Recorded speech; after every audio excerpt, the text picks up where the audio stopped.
last week we discovered that due to my laziness 2 years ago, we very nearly missed the fact that Neil Breen had kidnapped a number of extras from Paul Blart Mall Cop 2. Don't remind me, I hate you so much. I know, I hate myself. So having gone back and completed the database, we have 11 threeman to announce. Oh, no. Yeah. Oh, no. Strap yourself on. I strap myself up. Strap yourself together. First of all, Ezra Miller. Ezra Miller? Yeah, he shows up as a vision in Batman v Superman, briefly. And then he's also in Suicide Squad. He's in Grindelwald. He is in Grindelwald, but then what's the other thing? Because we haven't done Justice League. Well, is he in Suicide Squad? Yes! He in Paul Blart? He's in Suicide Squad. He foils Captain Boomerang. Yes. That's right. Oh, gosh. So, yeah. More importantly, Pasha D. Lichnikov. It's apparently in Bucky Larson, as well as Siberia and Die Hard 5. Oh, of course, that sweet angular man. Well, speaking of sweet angular men, Michael Shannon plays the corpse of General Zod in Batman v Superman. And, of course, he plays the same role in Kangaroo Jack and Pearl Harbor. Nick Donald was an extra in Assassin's Creed, also in The Mummy, Crimes of Grindelwald. That guy. Lisa Roberts Gillen, the middle sister between Julia Roberts and Eric Roberts. She was in Eat, Pray, Love, Valentine's Day, and Mother's Day. Thanks, sis. Is it because she looks like Eric? She's got those Eric Roberts looks. Love it. Nisha Folks Lamille. She was in Showgirls as one of the audition girls, like the ones who were told to go home. She was in Norbit as a dancer, and she was in Glitter as a choreographer. So I like to think it's a real journey there for her. J. Nathan Simmons was in The Ridiculous Six. It's a Western. Wild Wild West. It's a Western. And Ghosts of Mars. Western Supermare. Oh, Paul, you are surpassing yourself. JD Donnarumma. He's a Sandler guy. He was in Bucky Larson, Ridiculous Six, Jack and Jill. Also credited as Sandler's assistant on those movies. That poor, so you get double poor man. Diesel Ramos, Batman v Superman, nice. Fan Four Stick, Suicide Squad. So he was actually a nunman before I went back and did this. Because all three of those are in the period I didn't do properly. Oh my god. Yeah. I was waiting to see if there was a fourth when you were listing, because I'd have been willing to delete one of those, sticking with the threeman just for having the name Diesel Ramos. Poor Diesel Ramos. He thought he'd gotten away with it. Mike Dupod, or Dopud, he plays faceless agents in Alone in the Dark, Ballistic X vs. Sever, and The Predator. So he's been playing faceless goons for over 20 years now. And finally, Lainey Kazan, who is Big Fat Greek Wedding Mum. Oh! She was, of course, in Geely, Bratz, and apparently Pixels. Did we mention it? I feel like we mentioned that in our Pixels episode. Oh, if only there was a way of checking. Oh well. There isn't a. We also have two foremen. Robin Atkin Downs was in Hansel and Gretel, Suicide Squad, Batman v Superman, and Transformers 2. Clem So has played Asian Guy in Assassin's Creed, Crimes of Grindelwald, Jupiter Ascending, and Mordecai. Good job. Great. And we have a six-man. Chris Totoni, who is in Bucky Larson, Grown Ups 2, Jack and Jill, Paul Blart Mall Cop 2, Pixels, and The Ridiculous Six. I believe he is now tied with Jackie Sandler. And I guess that really is just a lesson, kids. Never cut corners. It'll always cost you in the end. You'll miss Chris Totoni and his shame. Miss an opportunity to announce a vendetta against Chris Totoni.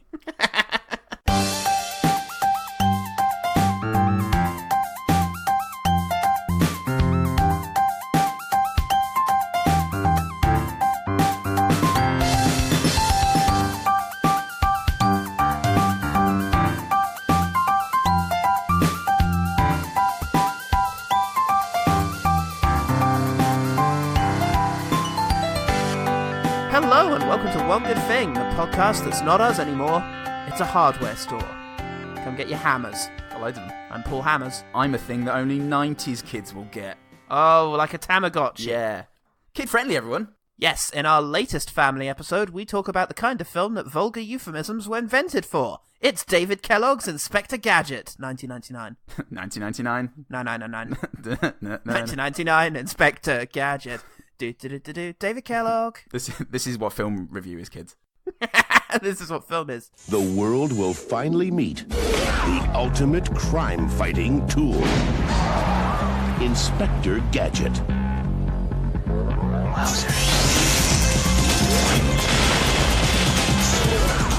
The film was written by Bates Motel writer Kerry Ehrin, And Ready Player One writer Zach Penn, who also has story credits for X2 and The Avengers, two of the best superhero movies ever made.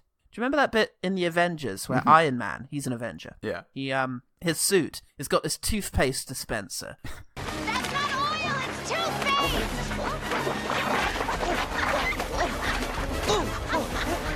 And he sprays the Mighty Four from head to toe in that sticky, nasty toothpaste. Yeah, because Thor was going, that's toothpaste. Turn it off. Why aren't you turning it off? Just say turn it off.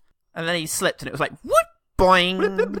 That was noise. Those were noises that Black Widow was visibly making in the corner.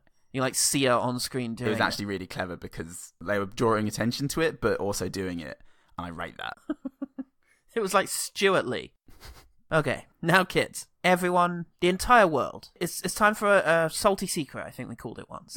Oh, it's a salty secret. Actually, that was like personal insight. I think we had something for like a education time, but it's past. Look, the past is a foreign country that is alien to me. Now kids, everyone, the world. You cannot believe everything you read online.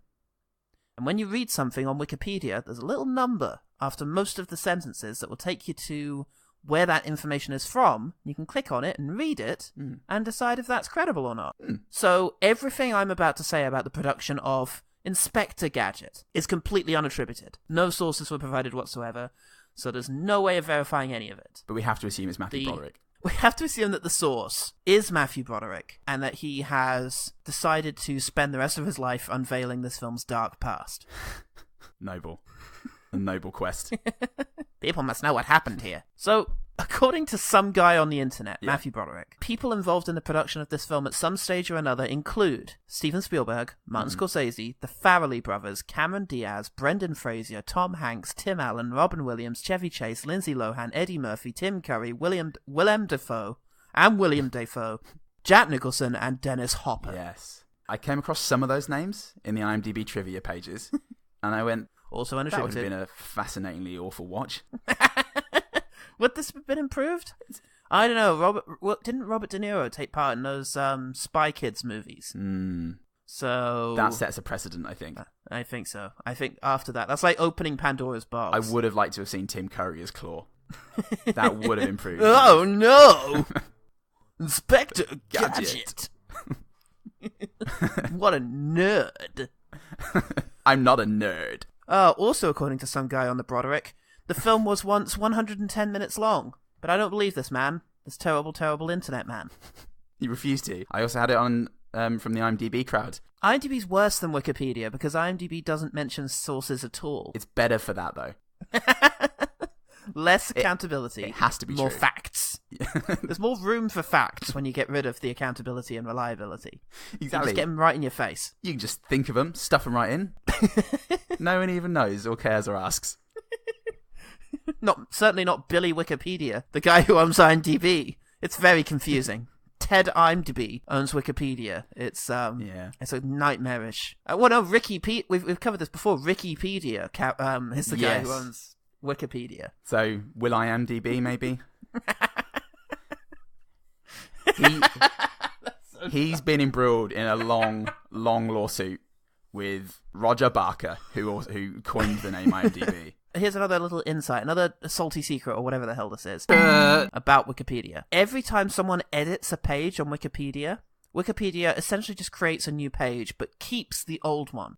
So you can actually scroll through the previous versions of an article. So in a quest to unearth Matthew Broderick from the sleazy pages of the internet history, I went searching for the guy who put all this in. I didn't find him, because it's too long. But right. I did find out some interesting things. The page was created in 2006 by user The Big Chunk. I like his work.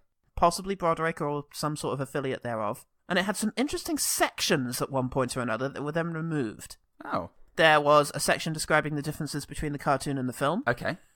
This is the exact title of this. Explained facts that were left unexplained by the cartoon. Okay. Like Inspector Gadget's origin story, for example. That was more of a mystery in the original. Like how Han got to be so enigmatic.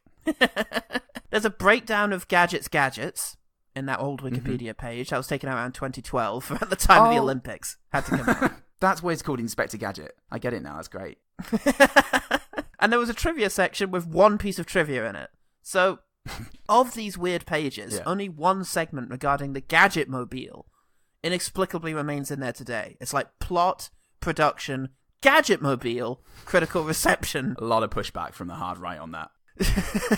Well, enjoy it whilst you can, boys and girls, because it won't be around for longer. Much longer. The hard right. And that's up to you kids at home. You got to push back yourselves. Smash the system. I'll tell you one thing that's been the same ever since they set up the page, though, and that's the critical reception. It's bad. Oh, nice. Stephen Rosen over at the Denver Post said, "This is the worst live-action Disney feature since 1997's That Darn Cat remake." I remember liking that. Oh, I've never seen it. It had Christina Ricci and a cat. Oh. And Christina plays a character called Cat in Casper. So... I mean, is that Paul, have you considered submitting this to the IMDb trivia page for That Darn Cat and Casper? For both. And for Inspector Gadget. Well, you definitely do it for the Wikipedia page. Well, Wikipedia won't step in. Are you still not speaking? He's just in his room stroking his cat. "I'll get you next time, editors of my Wikipedia page." Wikipedia's gone dark. He has. He's an upsetting man. Roger Ebert at the Chicago Sun-Times Oh, nice. says, "Perhaps younger kids will enjoy it more. I didn't care about the action because it made no difference to me who won or lost." Yeah, Ebert doesn't care. Kill Penny. Go on. Do it, you Might as losers. well. I mean, she behaved and comported herself like an adult throughout that film. She just deserves to be punished like one. Now look, normal people didn't like it much better. Oh. Phosgene, in their 2-star Amazon review, says, "Something I will never watch again and would advise friends and enemies to avoid unless pestered by children you like. Not necessarily yours, just children you like." Well, I do like you. What's this? Oh, I mean, I just met you, but I like you. are you a good kid? I can tell that. Here's an Inspector Gadget DVD. I saw the way you nailed a basketball hoop in one go. That was pretty good, and I was like, hey, that's a kid I like. That kid's got some good dunks. There's a VHS. I want to know more about this kid. It's not all negative, though. Hector Ponce on Google said Inspector Gadget was a successful film with laughter and action all in one in 1999. Matthew was a perfect selection for this film. Matthew, is it? I loved this film as a kid. There was a lot of memories coming back into this springtastic movie, and I will always remember it as the guide to 0 to 100. Hashtag Go Gadget Go. Hashtag Go Gadget Go. Great. Go. Hashtag Go Gadget Go, kids. This is what happens to a mind on Inspector Gadget. This is the way in which it continues to grow. It's like encountering radiation. It's not like it hurts you and then leaves. It continues to grow within you. It changes every part of you. We've seen Chernobyl recently, kids at home. Ask your mum and dad. Yay! About this well-known nuclear disaster. The film has 4.1 on IMDb, 21% on Rotten Tomatoes, and 36% on Metacritic. Oofed. Those are bad scores there. Not great. The film did make a modest profit, though. Very modest. Kind of like the profit that might hide in the bathroom during a party. That kind of profit. It's okay, though. Jesus. Still finding itself, that profit. Oh, I see what you did. He would be the life and soul, though, I reckon. Of a party? Yeah. Yeah, he wouldn't be a modest prophet. No. No. That Thomas, though, who was going around doubting everything. He's just too incredulous to be popular. The kids, you got to be a little gullible. It humanizes you. Yeah. And if you believe that, then you're halfway there. So, Paul, you Saturday morning cartoon. What? Why did you leave Tokyo? Andy Dick's in this one, Paul. From the 90s. Do you remember Andy Dick? I remember Andy Dick. I used to laugh at the Andy Dick show. I don't remember the Andy Dick show. I thought it was quite funny in that Andy Dick way that he has. And he's in this as Andy Dick. In that particular way. He sure is, and he's here, and he's doing stuff.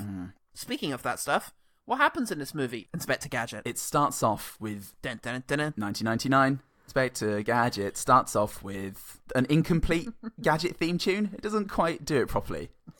But it tries about 7 times. But yeah, we then focus on Matthew Broderick and his beautiful face. He is a very competent police cop, and he's just walking around saying hi to everybody. It's like Godfather 2, and he is taken aback when a bus is out of control. Whoa! And he saves the day. He picks up the bus between his pecs and crushes it, and everyone gets out. Fine. Everyone's fine. Everyone squeezes out. Yeah, he is rewarded with a lovely kiss from a specific woman who may or may not turn up later in the movie. I It's not enjoy- anyone we know, it's just she's in the movie. I enjoy kisses from unspecific women. Yeah, well, you got to work for that. I'm not ready to put in the hours. You have to be many things to many different people because that's the person you're kissing. It turns out he's actually kissing a dog. Oh, a 90s joke trope. that none of us have seen. Officer Brown, you're my hero. Oh, please, miss. It was nothing. All in a day's work, man. Any cop would have done the same. Yeah, so Paul Blart wakes up and Buffy's annoying sister is there telling him that he's kissing the dog again. Because this is a habit and it's becoming a bit worrying. May I read to you from Schopenhauer, Uncle? Says the unnervingly adult child. Says Dawn. Another time. Says Matthew Broderick. I've got to go and lie to you about not going to the Bring Your Parent to Work Day because I'm ashamed about being a security guard. God, he is Paul Blart. He is Paul Blart. And I'll wait, kooky music's playing. Better go and have an awkward conversation with somebody. Quick. Well, one bad animation later, and Janos Aldrin, someone's going to love that joke, is trying to control a foot with his brain. Yeah. Whilst that aforementioned specific lady is watching on. Yeah. It's his daughter. Yeah. It's his Margot from The Shadow. I can't remember her name. Margot Lane. There you go. Have that, kids. Ah, there we go. Fantastic. They're trying to make it work, and they just can't get him to... He just can't use his brain to make the foot work properly. So, and when the daughter turns around to work on some other science, she's a busy woman, he's getting into some music, I think. And suddenly the foot starts to move. And she comes back and she figures it out. She goes, of course, it's animated by your heart, not your head. That's right. It's simple emotions, not your brain. The foot emotions that we all have. Well, there's heart neurons. Brilliant. So there's a twist at this point because the credit comes up. Stan Winston did the effects for this film. Incidentally, the credits are still on screen at this point, like 12 minutes into the film. it's like Metal Gear Solid. Oh, love it. Our hero is spying on a girl that he likes with a camera. That's all good. All good stuff. Still got credits. I'm on board at this point. And I'm on board with Matthew Broderick. He's doing the Lord's work. a couple of awful cuts later, Yeah. Dr. Doom is here or something. Oh, no! And he's he rips the brainathon off of Janos Aldrin's head and he kills him, I think. Pretty sure. As Dr. Claw gets away, Matthew Broderick comes in and he goes, I will avenge the death of your father. I will find who did this. Ba-ba-da-ba, ba-ba-da-ba. Off he goes. And remember the Yahoo jingle? Well, here it is in your face.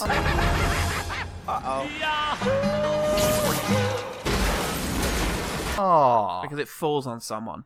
On a car. I love Yahoo. Yahoo! That's how it went. Yeah, and they mention it as well afterwards. Somebody talks about the sign and Or a man comes just on in case you missed it. from screen left and Yeah. says, okay, everyone, Yahoo is a popular search engine used at the moment, and it has a jingle that involves a man sort of jingling, jingling and yodeling in his jingle yodel.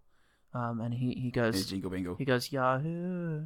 See, so we played that as the sign fell on a character, very much to put that in the context of the Yahoo advertising effort. Yes, and then David Copperfield comes on. Kellogg's colleague, David colleague comes in and says, actually, we didn't have a sound effect for the 15 seconds of this bit of the film, so we had to improvise and put another one in. We put the Yahoo sign I in. think you won't even notice. So at this stage, Robocop is shot to pieces for 4 minutes.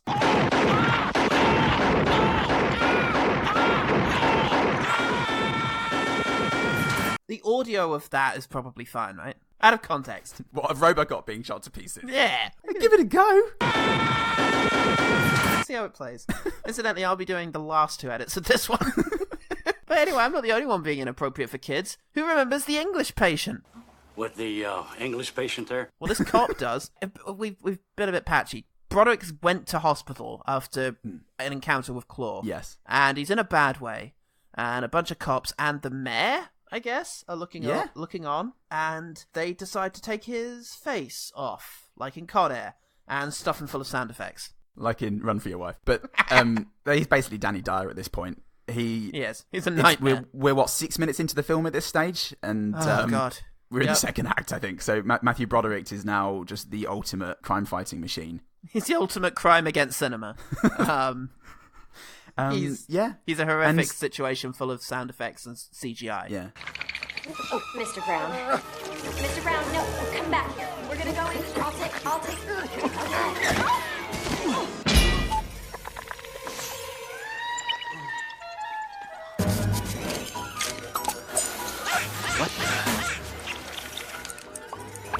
What have they got me on?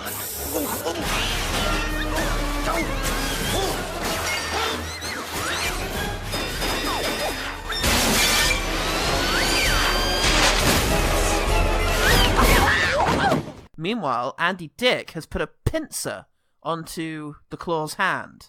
Very differently, a pincer. And so he's going to be known as the pincer. Dr. Lobster. Dr. Pincer.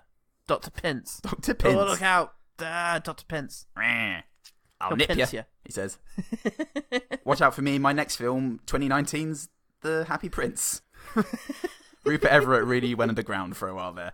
19 years he was completely Literally underground. Wonder how close we are to this film's 10-year anniversary getting released. Oh, fantastic. Of all the anniversaries, of all the amazing anniversaries of 1999, let's see how close we are to the Inspector Gadget one. Well, we're 10 years off the 10-year anniversary, Paul, but...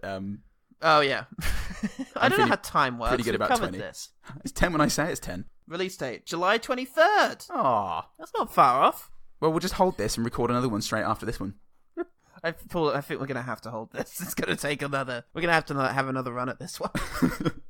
Well, let's keep going and see how we get on. Now, it's all well and good that we've made you into this crime-fighting machine against cinema. Yeah. We've got to train you, so they do that for half a minute, Yeah. and they cover each other in toothpaste. And he castrates a guru. There's a boing effect, and he's got a high, squeaky voice, and he's lost one of his organs. They've also installed a monkey sound effect that he can do whenever he sees a butt. Yes. That comes out during the training montage. That's good stuff. That's really good. And now we've done all your training. Here you go. Here's the coup de grace, the iconic uniform. Everyone ever wonder where that came from, guys? Do you wonder where he got his iconic uniform? We gave it to him. It's his actual uniform. It's his literal crime uniform. It's not that he's an inspector or like a detective and so wears a Columbo trench coat. He's got a police-issued... Scientists made this. Someone designed outfit. that for crime. Like George Lucas all over again. Yeah, I had to know how that hat works and fit into all this. Now we need a Batmobile. So... Yeah. Oh no, the car talks. Good morning, Riverton. Hey, who's in the car? I work alone. Hey, before we hit the road, I gotta tell you something. I don't think the car likes me. Who you calling car? Oh, well, it is the 90s. So you had to get a black actor. And it's a Disney movie, as he points out. To talk in a sassy way, because that's what the kids really like. And the sassy robot asks Inspector Gadget if he has feelings for the Doctor, and so he fantasizes about blowing up a car near her. Matthew Broderick is a strange and confusing man, kids. He then uses his gadgets to spy on said friend of his, as she talks to Dr. Pincer at a party. Dr. Pincer at a party. It's a pincer party, he says. Can I have this dance? Of course, at a pincer party. He crushes her hand beyond recognition. And now it's better for science.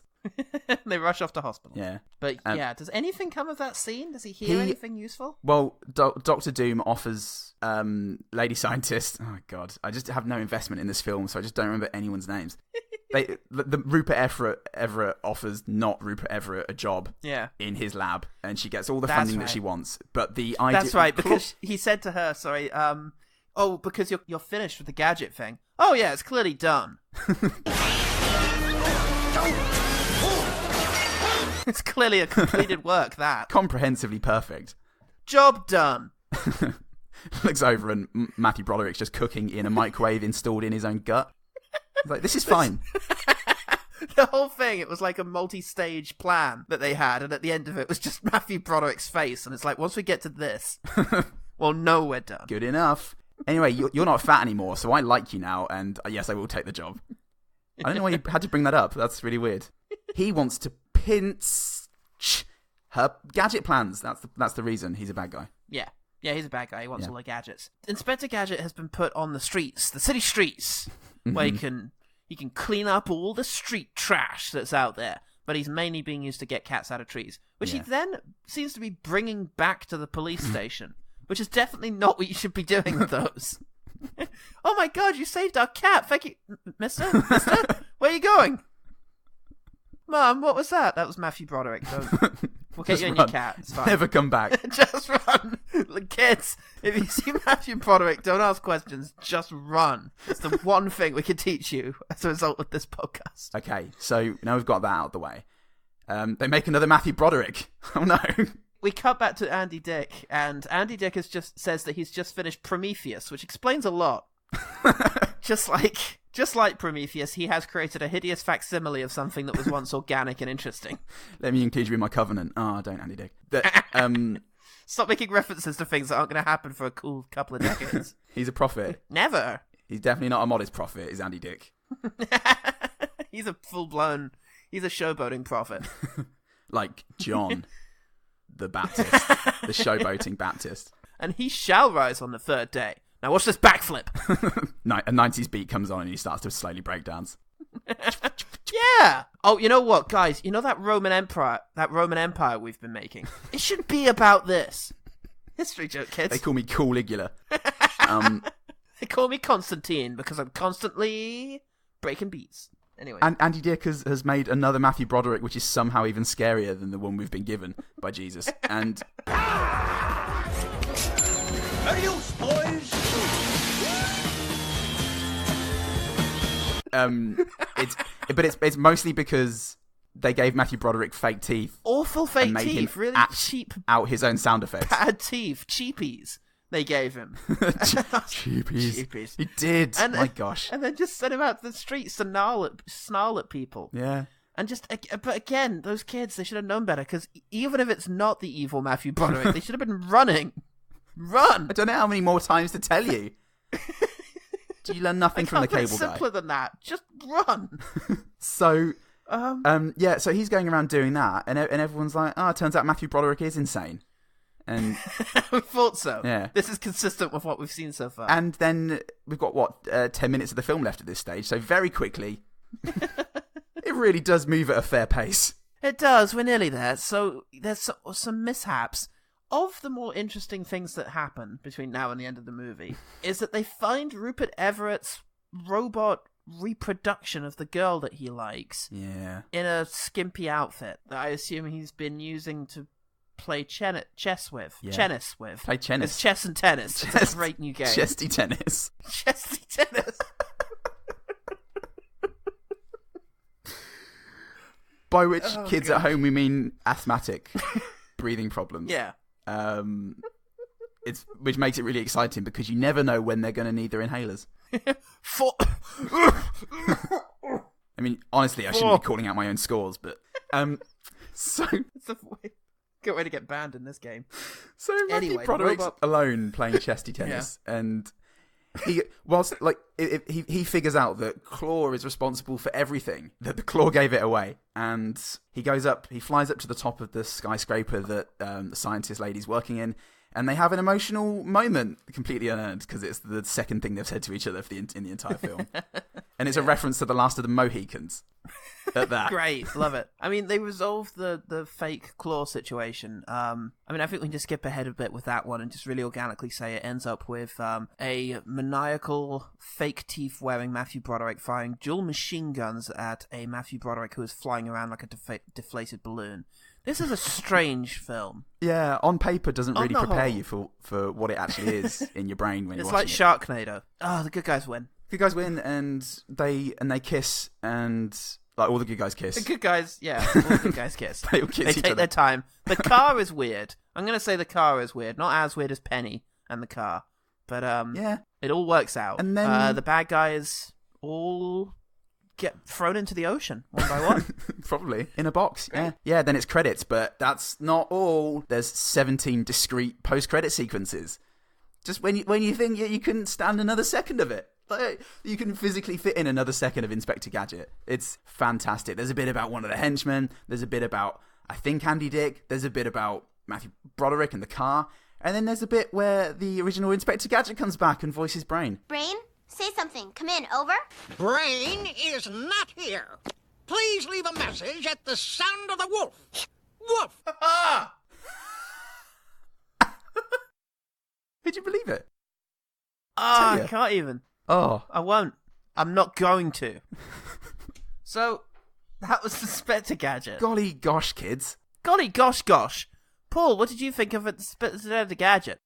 I mean, it was one of the most fascinatingly awful things I've ever seen. It was so bad. It was terrible. It was going for... it's like a combination of previous sins. Mm. We've got the attempt at camp from like Batman and Robin. We've got the terrible comedy from literally any comedy we've ever talked about. The terrible special effects from that can only really belong in a late 90s project, a la The Avengers. Yeah. And just there's absolute zero character development and editing of Suicide Squad.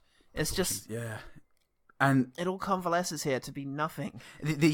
What I read was that this was originally an hour and 50 minutes, and after terrible test screenings, they cut it to 78 minutes. Unsighted, but that would.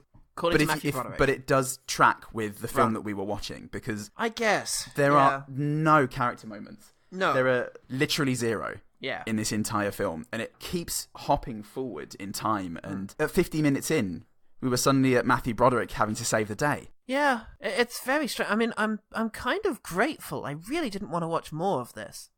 I didn't want to see more moments in this world, this very ugly sort of oversaturated. That's the other thing, is the oversaturation. It's very much a Nine Lives aesthetic that we've got here. But very ugly. I don't know, it's just I didn't have any interest. I kind of liked some of the characters and could have done with, I guess, hearing some more of them, but I mean, the plot, we vaguely went over it, but I got nothing out of it. Like, what was the thing that Penny figures out?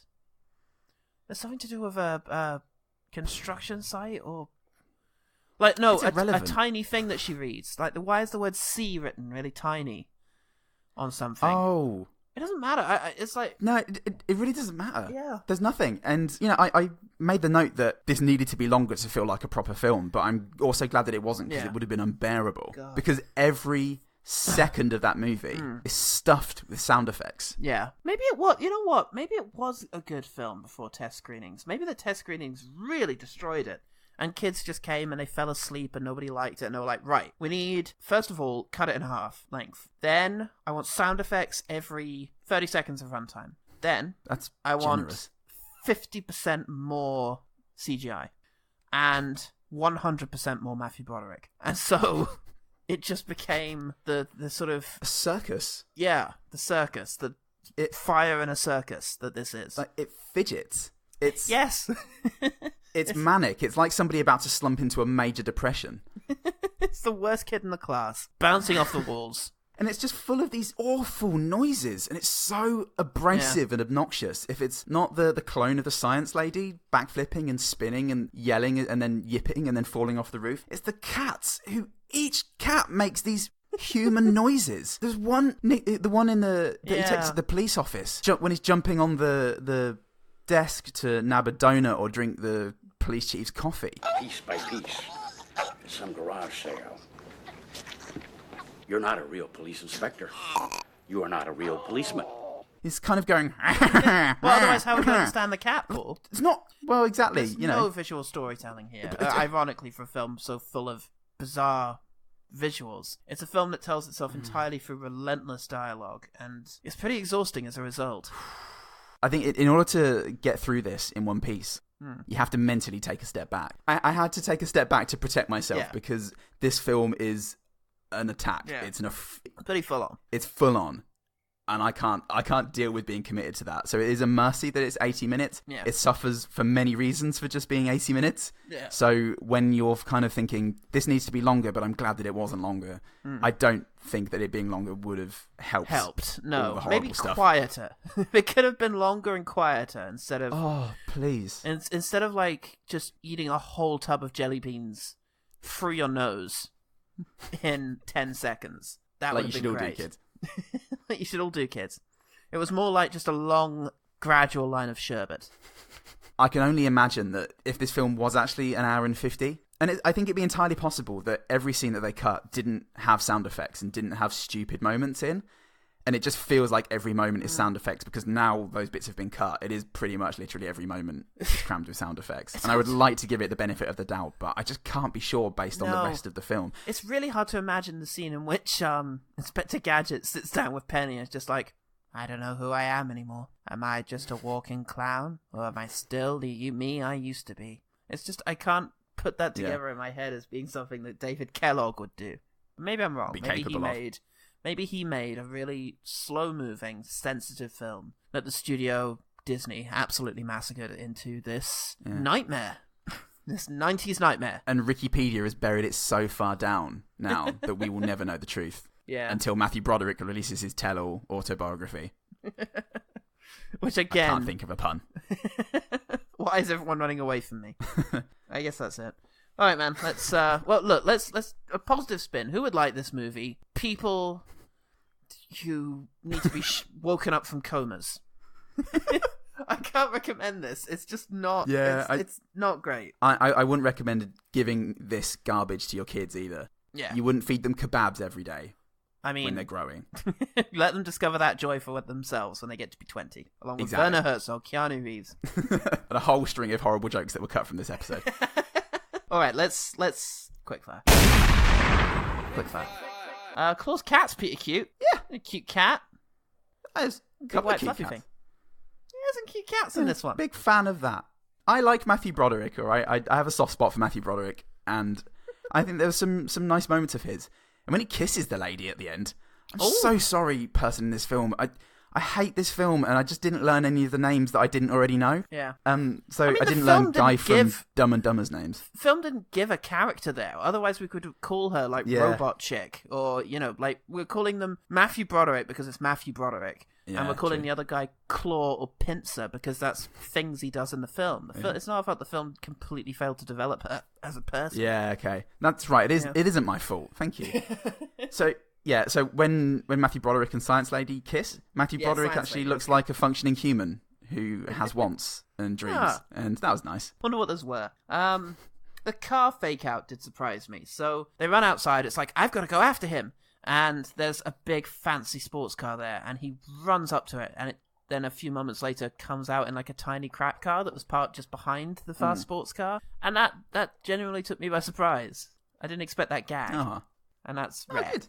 That's what comedy's all about. It's all about... You lower standards so much, you'll eventually subvert them. I really like when Matthew Broderick's upside down in the car and Claw is kind of standing victorious out of his sunroof. As victorious people do. Yeah, he lights a cigar stick of dynamite, which is what causes Matthew Broderick to become Robocop. And Future Cop. He's like, remember, smoking kills. And Matthew Broderick, squished upside down in his car, just goes, I don't smoke. And it's a really rubbish reply to a final line. Which is really only there to set up the next line, which is, oh, really? You will now. And then he says, fire. Please don't remind me of that. I forgot about that. And then You can't enjoy the wheat when it's... The wheat? You can't enjoy the toast when it's been lodged into a big pile of dirt. So... A butt. You can't pull that toast out and expect it to taste like marmalade. That's what my daddy told me. The mayor has a funny line. The mayor was interesting. She was like this... She was interesting. But again, very much like yours, except this time it comes immediately after a bad line. The joke is, oh, I'm so sorry to hear about your father. Oh, did you know him? No. I didn't. He was a good man. Oh, did you know him? No, I didn't. It was the I didn't that made me laugh. Yeah, exactly. It was the extra bit. I wrote that down as well. It just really... No, I didn't, as it cuts back to her, just really hammers home what she's saying. She's waiting for something more from the other person. Yeah, that was good timing. I really didn't. He's nothing. When Andy Dick's being Andy Dick and the pinchman tells him to shut up.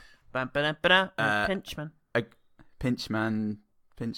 I'm not thinking this through. And anyway, he tells Andy Dick to shut up, and Andy Dick puts his hands to his face and goes, "Oh no!" It was just a really weird reaction to being told to shut up, like a genuinely scared moment. I thought the claw looked good, like the actual claw itself, the pincer. Yeah. It was steel, and it looked kind of cool.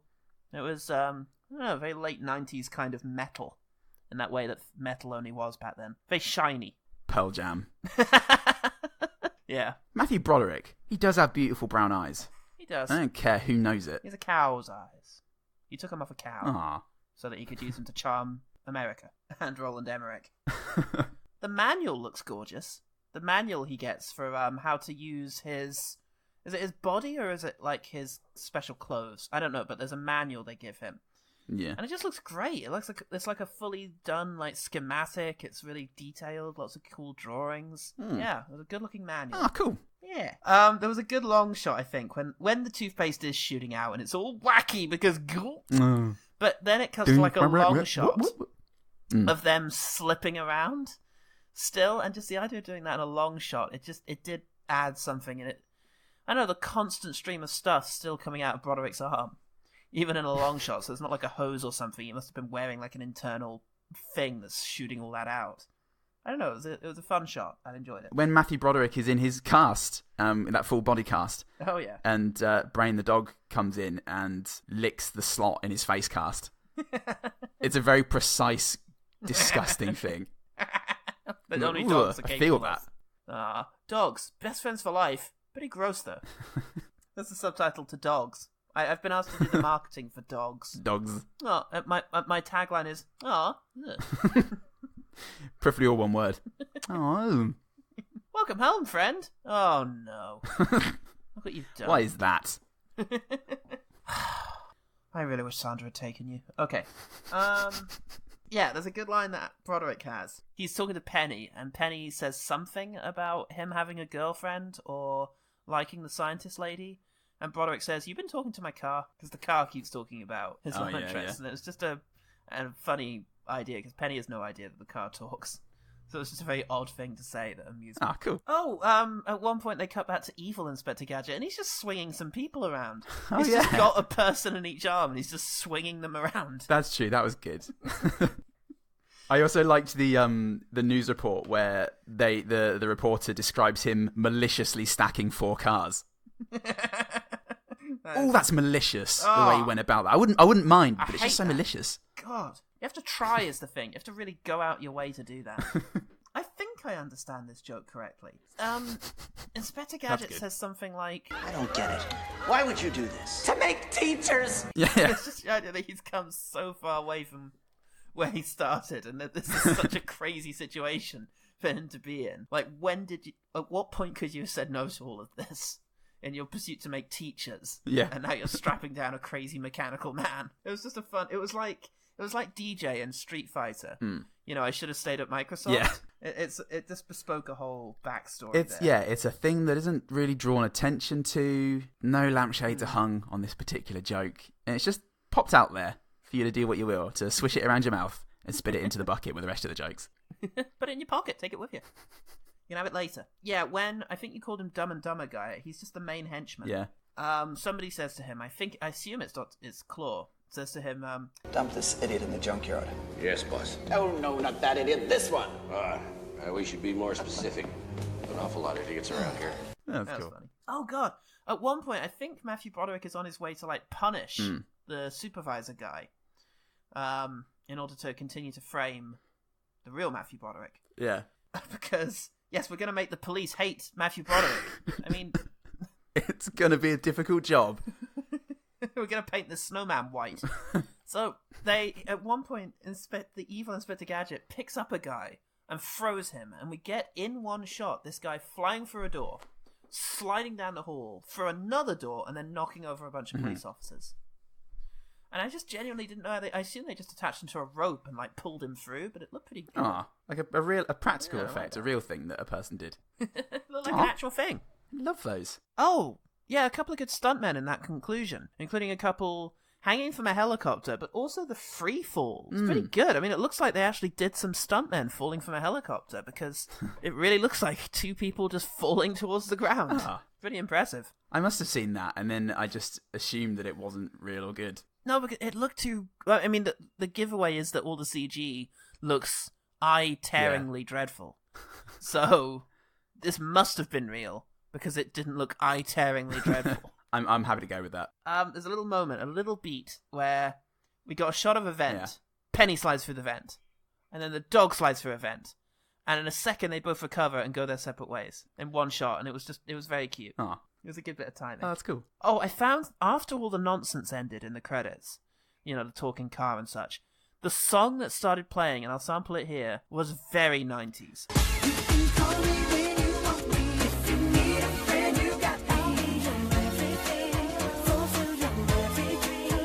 And just took me back to a place of leaving the cinema and going to Burger King and buying the tie-in toy for whatever the film was. Oh man, we should say actually that this film was, you know, there was a period for kids movies where every song played All Star by Smash Mouth. And it was like, it was the kind of film where if Matthew Broderick was getting pushed out of a window, then like the 90s band, Jimmy and the Boys, was playing the hit song Thrown Out of a Window. And it was all like, yeah. Hey kids, remember this? A lot of popular music in kids' films is what I remember. And all it really served to do was just to provide a time when we didn't have to put in sound effects. Who did the song for The Hunchback of Notre Dame? Was it Eternal or All Smash Saints? Mouth. Of course. It was the third one. You're a hunchback. Of course it was. It could be Eternal. That sounds right, but... Yeah. It's that kind of thing. It just really puts me in mind of me youth. And I like that. I remember me youth. It's a while ago now, but I like to think of it now and then. Not all the time, because of the Blitz. I used to... You could, with a pound, you could get Seal to sing Kiss on a Rose. Just on command. And he would. And he'd shake your hand at the end and say, I'm sorry for being here as well. He'd come round, he'd do every ass, and he'd knock, and he'd be like, hello, can I sing Kiss by a Rose for you today? And you'd say, none today, thanks, but I'm going on holiday next week, and I'd like you to come round and still sing Kiss by a Rose so that the burglars think I'm in. And then he come down from London, and he was like, oh, no one really wanted me around there, so... Can I come into your little establishment here and sing Kiss from a Rose? And we were like, sure. If the people in London don't want it, we'll have you. We'll have anything London don't want. This is a nation divided. Back in London, it got sick of it, you see. I had it every day. And it just... what happened was, eventually, Shaggy came along. And... he wanted to sing about... What's the Shaggy song? It wasn't me, right? Yeah. That's the Shaggy song. Yeah. And he would talk about the things he hadn't done. And that sort of pushed him out. Oh, it's very good. And, and unfortunately that did somewhat take away the need for the Seal. Who was just really talking about the things that he would do. And it was one thing. Yeah. And I'll tell you what, though. He'd stick around. He'd always stick around. I forget... if there's one thing I could say about Ron Seal, it was that he would stick around. Like a kiss from a rose. Alright, I'm done. Go to bed. You can finish up, man. Come on, kids. Live the dream. It's time for the OG team. Get in that team! Be in the team. Yeah. Video negative. Ollie, who they also did Inspector Gadget some time ago, and it's a particularly... vociferous episode, says it's short. Be thankful for that. It is very short, and I was very thankful. I was thankful and not thankful. Although I think when you add the recovery time, it wasn't that much shorter than our usual fare. Your usual coma and breakdown. Yeah. Once I woke up, and I didn't know what day it was. It's hard to gauge how short this film actually was. It's like turning your computer off with a hammer. You're going to have a job turning it back on again the next day. How do you unhammer a brick? It's not a brick, what am I talking about? That was the less successful Seal follow-up. Hammered by a brick. And he came here and he was, how do you unhammer a brick? And like, what does it even mean? We're just working men. You've not got time to sit around and deciphering songs. Oh, back to Scotland with you where they accept you. Where you're reasonable. Anyway, Cecil Hopp said, I saw it when I was a kid and thought it was fun and silly, so it works when you're young and stupid. There you go, all young and stupid people at home. Get on this film. Is it either or do you have to be both? Gotta be both, man. Oh. Young or stupid. Halcyon days, where my stupidity seemed youthful. Nobody talks about people who are old and stupid. It's seen as a less positive thing. There are a lot of them about. I'm planning on being very old and stupid. And I feel like I want a good model for like an old idiot. Because a young idiot is like a Fry, right? He's like a lovable goofball. But it's hard to be a lovable goofball when you're 70. What we need is a proper moron. Yeah. Maybe elected to some form of high office, just to really give you a bit of a role model that you can aspire to. Yeah, that'd be nice. Oh, it's like we're watching Sherlock Holmes and Watson. It's as good. Okay, look. Kids, that was the film dream. We've just been through the OG team. Now here's Neil Bream. Okay, one better thing, and then we can go. One better thing. The one better thing. I did want to recommend Robocop, but I'm not going to because kid episode, and I'm not recommending Swiss Army Man because I haven't seen it in kids episode. The Mask! We've probably all seen it at this stage, but have the youth of today. Have they? Do they know? Do they know of the 90s? Do they even know of Mask? Probably not. It's just Dick and Dom now. Yeah. And Jim Carrey's occasionally a very different figure now. Yeah. The Mask. It's a dark PG comedy. It's weird and funny. It's tremendously thrown in your face by Jim Carrey and director of Elm Street 3, Chuck Russell. It's one of my formative films, which says a lot, I suppose. It's just very well put together and entertaining, and it gets all the surreal, unnatural stuff in really, really well. Cool. Good stuff. And this one doesn't. I'm going to go with a family film from the 90s that's live action, but takes its time a lot more. And it has lots of goofy moments and big actiony moments and even some silly ones. But it has characters, and a lot of it's quite slow and dialogue-driven and character-driven. Mm. I'm going to go with Barry Sonnenkat's directorial debut, The Addams Family, which I saw as a kid and really loved, and have recently rewatched and still find it really funny, surprisingly so in some cases. It's great performance from Raul Julia. I mean, everyone is so well cast. You couldn't have cast that movie better. Angelica Houston as Morticia, young Christina Ricci as Wednesday Addams, and Christopher Lloyd as Uncle Fester. Amazing. It's just amazing. Yeah, some people prefer Values, the second one, but I really think the first one has some very special moments in it. Yeah. And it's just quite witty and very bleakly funny. It's got some very good, kind of kid-friendly, dark humour. Yeah. Which is good stuff. So, yeah, I highly recommend The Addams Family. Well, yeah, because, I mean, we didn't discuss this really because I don't think Inspector Gadget really warrants any discussion, but you can do dark, edgy stuff for kids, and, you know, there are... As you've seen from this episode, when I leave the Herzog stuff in. You must not avert your eyes, little child, crying child. You drink the tears and they make you a stronger man. Did I have a knife? Cartoon Network, you know, Cow and Chicken and all that stuff is just super weird. Adventure Time nowadays, you just get really amazing messages and really cool stories and characters as well. And can just still be zany. Like in perfect balance. Yeah, and so, you know, it's perfectly possible, a la Addams Family, to do... And The Mask to do really good, edgy, dark humour that's kid-friendly. Yeah. So just do that. Do that instead. David Kellogg. Whoever you are. Okay, that was the one better thing. The one better thing. Okay, Paul, how can people find out more about the one good thing? Well, kids and non-kids. If you want to do that, you can get in touch on Twitter and Facebook at ogtpod. You can send us an email at ogtpod@gmail.com. We're on Podbean, we're on iTunes, we're on YouTube. We're not bragging about it. Ain't no thang. It's just true. Just fact. Just fact. Just true facts. Wikipedia can't bury that in his revisions. Can't bury that. He don't know how to deal with that. Shouldn't use that twice in a rhyme. Unless it's a rap. That's because I'm out of time. Films. Unless you're Eminem. Yeah. Which I am. Oh my god! Just a little freestyle for you there. Like a freaky freestyle. God, check out that flow. Can't handle it. Yeah. Are you going to be doing door to doors? Bit bit bow. Bit bit 21 seconds to go. Bit flow. Are you the new Shaggy? He's on the A Lot of Green Network. I am Shaggy also, and he is also on the A Lot of Green Network. You got Shaggy. Hold on. You got Emmy. Hold on. There's a test for this. There's a test for if you're Shaggy. Okay. Did you do it? Yes. No, you're not Shaggy. Oh, what? He never. I was told I was Shaggy.